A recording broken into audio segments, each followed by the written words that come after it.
Hey, greetings, it's Daniel.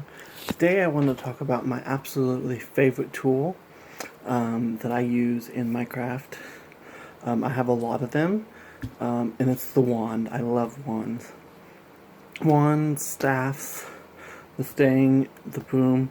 For me, I kind of all lump into one big thing, so I thought I would show you just a few of mine. I have a ton. Let me see. This is one that I use. This is a rose quartz wand. I actually was given this, I don't know how long ago, a long time ago, but I use this for different stuff. So I just kind of show off some of my wands, and I'll kind of go over how I use it. This I made. I made this for when I was working in Druidic practice. It's based on a bell branch from Celtic mythology. And like I said, I took an old copper bracelet that had little bitty, which you probably can't sell, little pinnacles on it, and I attached some ribbons to it. Really simple. I made that one. This is my main wand. I did not make this one. I actually purchased this one, and I really love it. I'm not sure what kind of wood most of these wands are, because I don't really work with the what specific type of wood it is. Although I know that some druid practitioners that I know use wands like that, and so do some Wiccans, but it's not something that I use. But this is one I use in most of my ceremonies, so it's probably my favorite wand. I sometimes will use, this is a deal antler that was given to me by a friend. I sometimes use it as a wand.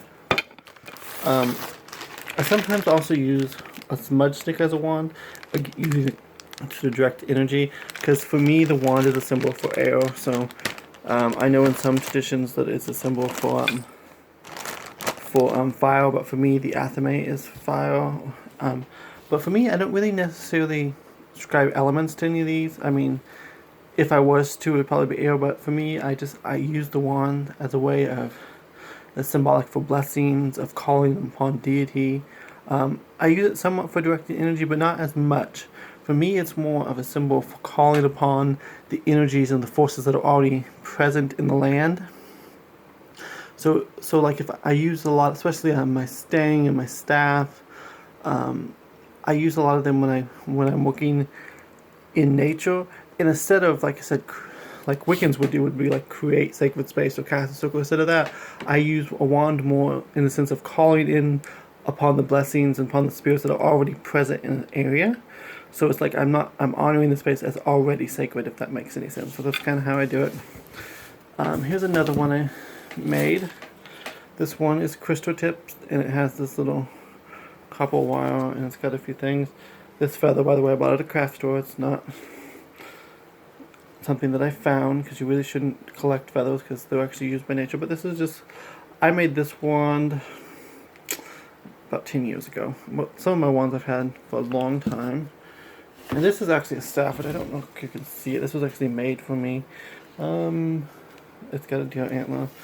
And it has, this was made for me by a member of my old coven, and it has my craft name and ruins on it.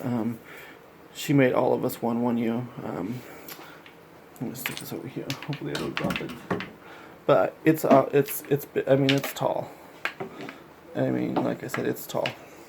So I use that one. It's more, I mean, it's a staff, but I use it more as a sting. This is just a stick that I found about a few years ago that is kind of shaped like a cane, and I sometimes will use it in ritual. I just love it. I don't know.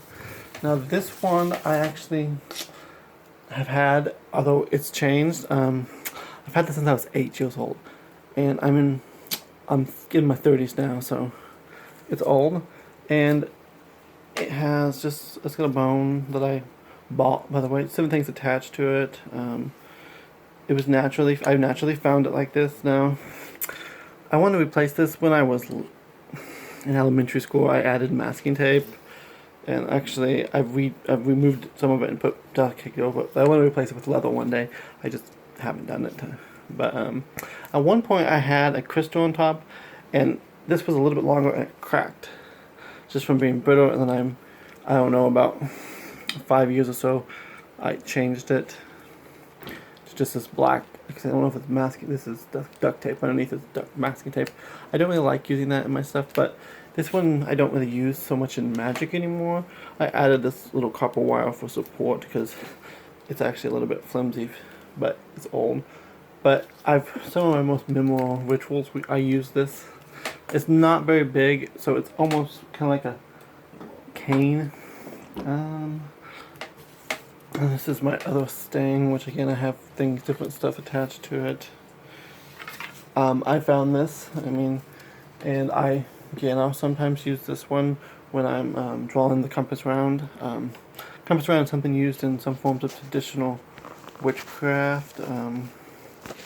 So, that's just kind of how I do it. Now let me see what's on this one.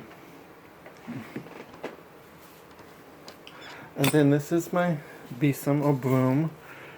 This was given to me as a gift. Now, when I'm doing indoor rituals, a lot of times, if I wanted to, I will use the broom for that. And a lot of my outdoor rituals, I will use a staff or a sting for. The reason why I use the broom indoors is, for me, it does seem like the wand and the sting will, for me, probably originally started, simply as a way to, when you're hiking and stuff, a way of support, in my opinion, just, basic stuff, but basic things to help, focus and move as you go on things. So they make great in nature type things. But the besom for me is very domestic. It's very something that's used in the home. So I feel like a lot of times, if I do actually cast a circle, similar to what a Wiccan would do, I actually will simply literally draw this in the air in a clockwise position around myself. And I don't normally call the quarters when I'm indoors or anything like that anymore. Sometimes I'll call upon the archangels, and the invocation I use for casting a circle is adapted from Lori Cabot, and I normally will walk it with the broom 3 times, and I will say, I cast this circle to protect me from all positive negative forces that could come to do me harm. I draw into this circle the most positive and correct energies for this working, and then in perfect love and perfect trust, I conjure this circle as sacred space between the worlds, and then I'll say, as above, so below, the circle is sealed, may never be broken, something similar to that. And then when I want to reverse it, I go counterclockwise with the broom, and I'll say something like, I send the energies of this working into the cosmos to do my bidding. This circle is undone, but never broken, so mote it be. Again, I borrowed that from Lloyd Cabot, book Power of the Witch. I adapted it slightly for my use. Every once in a while when I'm indoors, I will call the 4 archangels, although I don't tend to do that for a whole lot, because I feel like calling the archangels something meaningless is not something you want to do.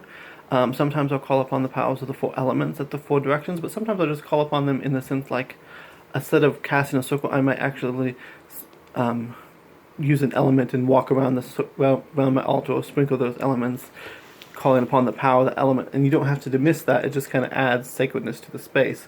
As when you cast a circle, you always want to, I don't say banish, I would say release, because when I release the circle, I take all the energy that I built up and I send it out into the cosmos to do whatever I want it to do. So for me, I do that a little different.